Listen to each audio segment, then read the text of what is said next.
memperbaiki hal-hal yang belum berjalan dengan efektif dan menggantinya supaya lebih efektif dan supaya lebih berhasil.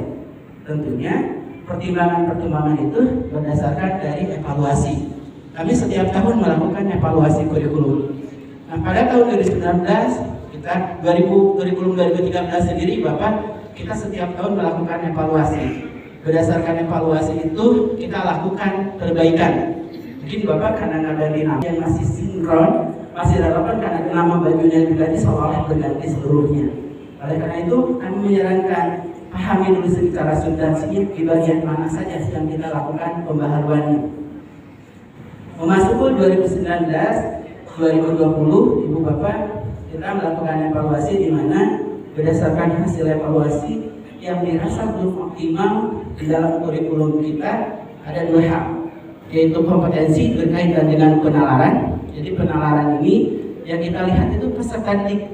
Sekarang fokus kita itu adalah peserta didik. Jadi kalau Bapak lihat cek kemarin ya, baru terbit baru terbit Permendikbud terkait akreditasi nasional. Bapak mungkin semoga sudah mengecek ya, Permendikbud nomor 38. Sekarang semangat kita itu fokusnya peserta didik. Itu pun yang dalam dilakukan kurikulum merdeka. Dalam Permendikbud 38 salah satu poin yang sangat signifikan adalah akreditasi ulang. Untuk akreditasi ulang sekarang berlaku sistem otomasi. Jadi kalau hasil rapor pendidikannya peserta didiknya baik-baik saja, tidak akan dicek ulang lagi nanti, tapi otomatis diperpanjang kalau peserta didiknya baik-baik saja.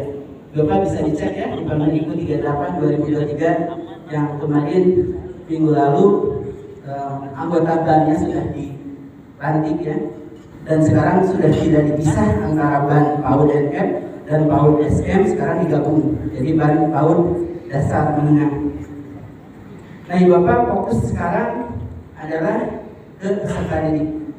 Apa yang ingin fokus yang ingin kita bangun dan masih belum kita tingkatkan, dirasa hasilnya belum optimal, dua hal. Pertama terkait dengan penalaran. Penalaran ini kalau lihat data diantaranya dari PISA dan dari asesmen yang kita lakukan dalam 20 tahun terakhir itu stagnan. Jadi dulu posisinya di sini sempat naik dikit, sekarang turun lagi. Jadi kalau ditarik dari 20 tahun terakhir, posisinya itu hampir stagnan. Penalaran siswa, fokusnya anak sekarang. Hasilnya kan upaya-upaya yang kita lakukan dalam dunia pendidikan itu adalah anak. Bagaimana kemampuan anak. Yang kedua apa? Yang kedua adalah karakter. Ibu Bapak bisa menyimak mungkin informasi-informasi ya, bagaimana karakter peserta didik kita cenderung mengkhawatirkan. Maka ini yang ingin kita lakukan pembaharuannya. Bagaimana upaya kita meningkatkan penalaran dan bagaimana upaya kita dalam meningkatkan karakter. Itu yang ingin kita lakukan perbaikannya. Jadi perbaikannya fokusnya kepada anak. Jadi kalau fokusnya Ibu Bapak pembaharuan kurikulum fokusnya kepada dokumen-dokumen administrasi, ya berpuluh-puluh kali kita ganti kurikulum, yang disibukkan ganti kurikulum, sekolah sibuknya hanya administrasi, hanya modul aja, modul project. Ya ganti kurikulum yang capek hanya Ibu Bapak guru, tidak terhadap anak. Kalau pergantian kurikulum disikapinya hanya pergantian dokumen administrasi. Maka harapannya nanti Bapak bisa mempelajari di bagian mana sebenarnya terkait dengan pembaharuan yang ingin kita lakukan di dalam kurikulum merdeka ini.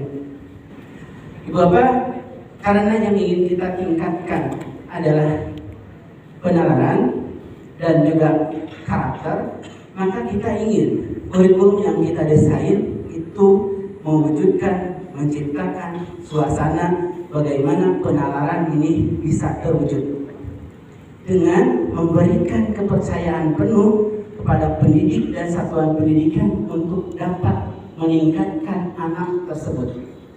Maka kurikulum itu yang kita rombak.